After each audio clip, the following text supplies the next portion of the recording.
Здравейте, с вас е Ваня Йорданова, коуч, констелатор, NLP практик съм. Тази седмица съм наприцал нашите мечти. И още в първото видео ще разбия всичките ви мечти на пух и прах. И за да не бъда голословна, ще ви кажа само няколко неща. Помислете си за момент, мечтаете ли? Живеете ли мечтания от вас живот? Колко от вас бъднахте вашите детски мечти? Какво ви костваше да постигнете която и да било мечта? На първо место искам да ви кажа, имате ли всъщност точна дефиниция за мечтите? Какво представлява една мечта? Ако нямате такова нещо, мога да ви дам моята дефиниция за мечти. И вие съответно да прецените дали тя ви допада или не ви допада. И всъщност да ви дам отговор на въпроса, защо нашите мечти не се сбъдват. Има много причини, сега ще ви разкрия само няколко. Първо, нашите мечти не се сбъдват, затова защото самата мечта е илюзия. Правилно чухте. Тя е илюзия. Тази мечта е абсолютно абстрактно понятие за нашия мозък. Нашия мозък изобщо не разбира за какво всъщност ние си мислим. Това са някакви мисли, които минават през нашия мозък и нищо повече.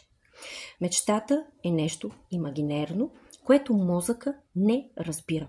И тогава, когато мозъка не разбира какво трябва да прави, какво се изисква от него, мозъка започва да си прави каквото си иска. Правилно ме чухте. Това е единственият орган в нашето човешко тяло, който може да прави каквото си пожелае. Знаете ли защо? Защото никой не го контролира. А всъщност знаете ли кой трябва да контролира вашия мозък? Това сте вие. И когато ние не контролираме нашия мозък, той спре каквото си иска, защото е неконтролируем. И никой не го контролира. Вашата функция е да контролирате вашия мозък.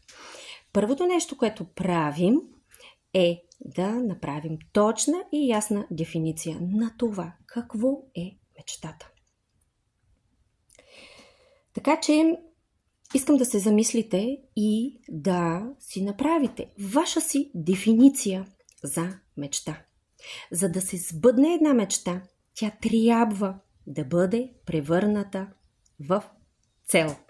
Защото в мечтата няма едно много важно нещо.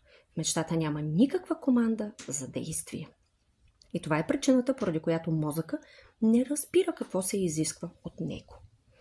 Когато превърнем мечтата в цел, в самата цел се съдържа командата, която казва на мозъка как да действа. С вас е Ваня Йорданова. Продължавайте да ме следите. Вие сте в моя проект 52 седмици прозрения и тази седмица съм наприцал нашите мечти. Желая ви лек и успешен ден!